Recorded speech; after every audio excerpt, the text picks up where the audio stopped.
Welcome back to another episode of Iron Talons Engineering. On today's episode, we have chosen one of the coldest days of the year to do something I don't really want to do, but it needs to be done. What we've now got to do, I do not want to do it, but I've got to do it, is start cleaning everything up, ready to start sanding it down for painting. So, I've chosen the coldest day of the year so far. I think it's -4 degrees, which is fantastic. So we're going to scrub everything with the degreaser, and then we're going to take it outside and pressure wash it all. Now, for the love of God, you do not need to see me do all of that in a time-lapse motion or anything like that. So I'm just going to show you what it looks like before.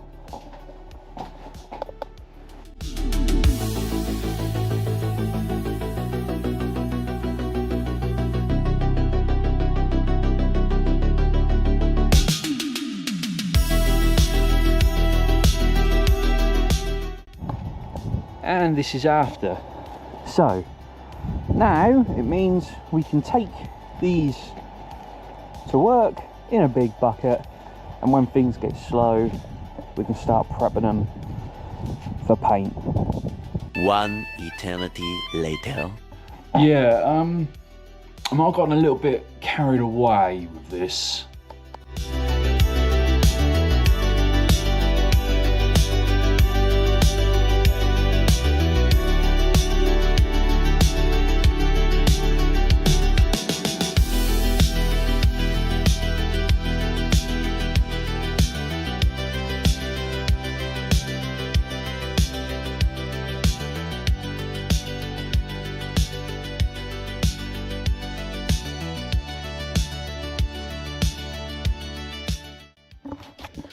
So now we've got all the parts done, it's time to start putting it back together. So now what I've got to do, engine back on the frame, put all the loom back in the engine and everything like that, loom back in the frame and everything like that, and then dump it back on the engine.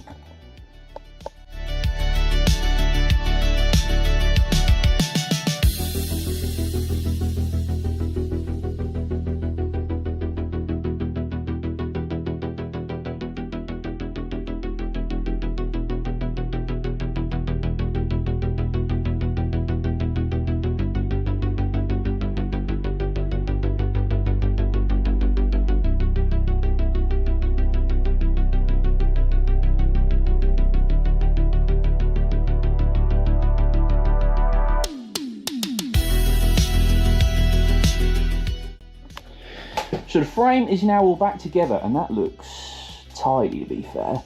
So we had to get all the loom back in and stuff, and the foot pegs on and everything like that. The cables looped into where they need to be, and obviously the suspension on the rear and stuff like that. Battery box in, everything like that. But because this is the stuff off the red bike, I did realise that I was actually missing quite a lot of stuff. So it's got this fuse in here which goes to this plug. Now I've still got to find out where this plug goes, but also as well, like the actual igniter and stuff, the female one was chopped off and a spade terminal was put on it, and I was like, what? And the same with the earth part around here. There was nothing on the loom to connect it to, no actual like other spade, so I chopped the one off the yellow one so that it's actually like OEM basically again now. But yeah, so what we've now got to do is the headstock. And with the headstock, unfortunately, because this is an older bike, it has individual bloody bearings. So we have now got to lube all this up and then put each individual bearing in there after they've been cleaned, and hope none of them fall out as you then thread it up the headstock. So yeah, I'm not looking forward to that, but we've got to get it done anyway, so let's crack on with that.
Oh, fuck you.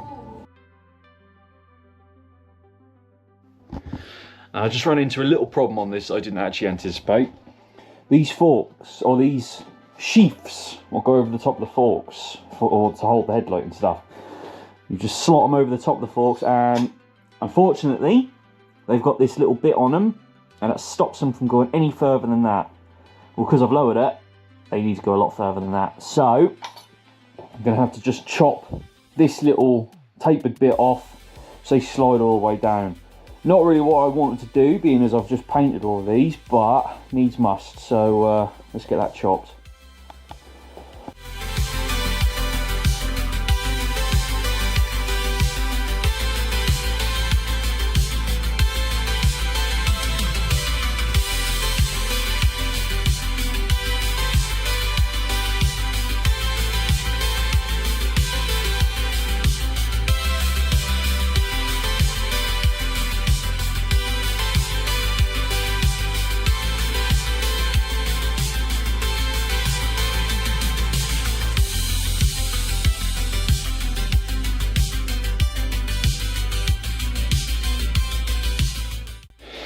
Right, so we've run into another little problem really. Now I've chopped that bit up the top, the actual top yoke doesn't fit it, and that rattles around like a prick in a top hat, and that's not going to be very good when the headlight's in there and I'm riding around and it's giving up one of them.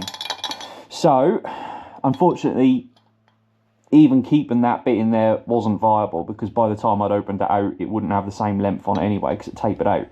So, what we're going to have to do is measure up all of this and obviously this gap here, and either turn up an aluminium bung at work, or we can try and 3D print a bung here which will slide down inside this to keep it central and fill this void.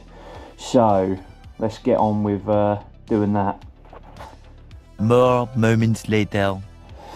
Alright, so we made these the other night, so just little couplings really that are going to go on the forks.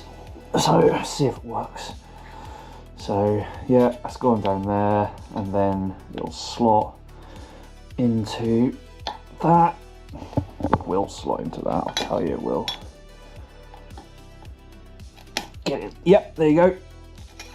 Alright, so that's in there, and then we get the other side on, and then we can get the top yoke on.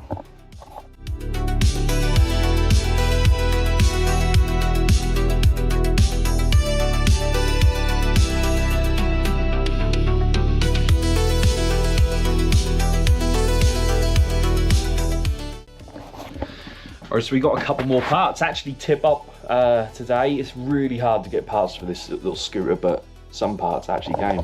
So we got this. This is probably the most expensive piece of plastic I've ever bought, but it's the one piece of trim that I was missing for here. I've got this bit was missing, so that's the one piece of trim I was missing, and it's just so hard to find it, and I finally got one. The other thing I was missing was this.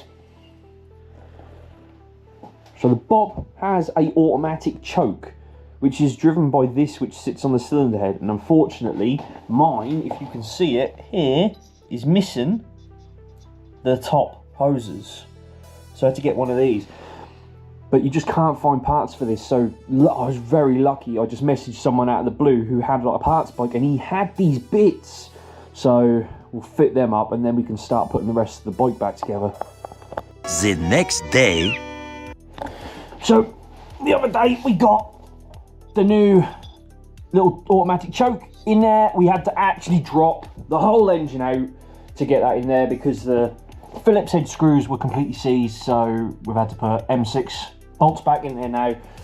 But yeah, so we've got the horn in as well, so we're now going to put the handlebars on, and then we'll put the speedo on, all that kind of stuff, put the headlight on, wiring all of these bits here, and then we can start focusing on the back.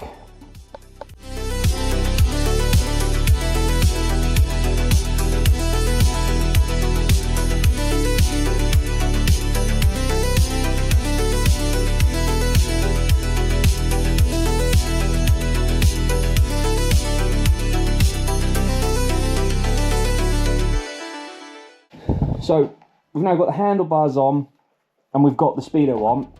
Did realise there was a bit of a problem. I put the handlebars on first and then realised that because I drilled these out and obviously the forks stick out so far through it, I couldn't slide this down where it was meant to be. So it's now, I had to take the handlebars back off and then get that back on. So that's all now in place. Now, we've come across a little bit of a problem. So I connected all the rear brake cable up and got it all connected down here.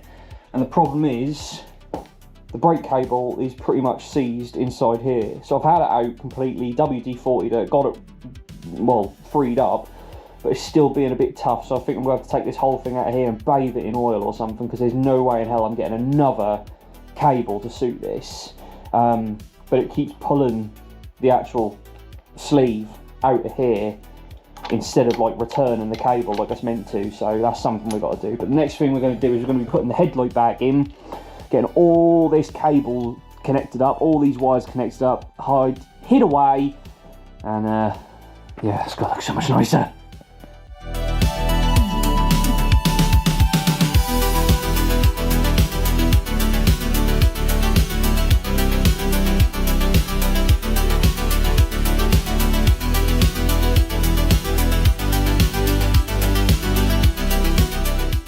A few moments later.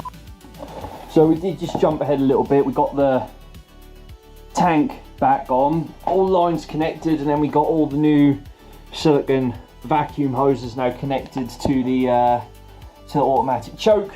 We've got all the brake cables now in as well.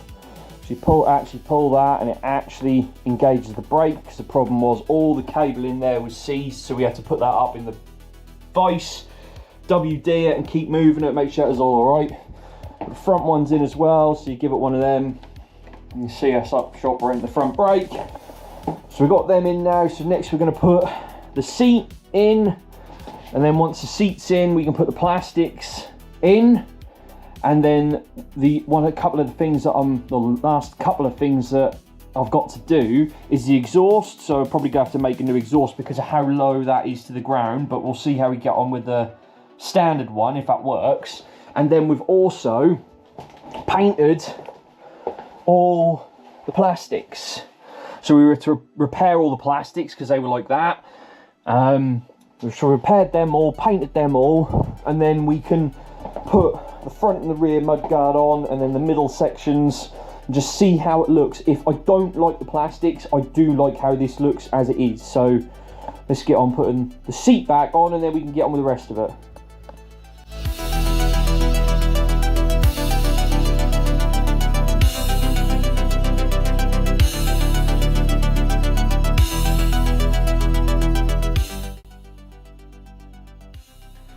And that is now how far we have got with the BOP. Personally, I think it looks absolutely quality at the minute.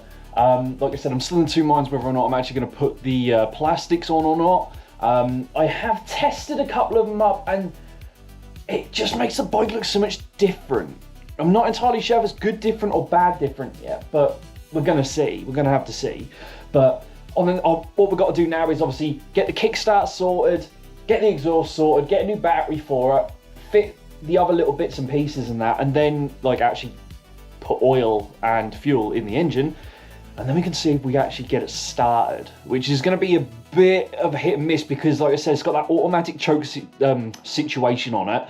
I'm not entirely sure how it works. Now I've got a guru mate of mine at work who back in his younger days says that he has played with these before, so I'm going to try and get it started on my own, and if not, then we're going to take it to Lee and we're going to see if we can get it going. But fingers crossed we get it going ourselves. So anyway, that's all for this episode of Iron Talons Engineering.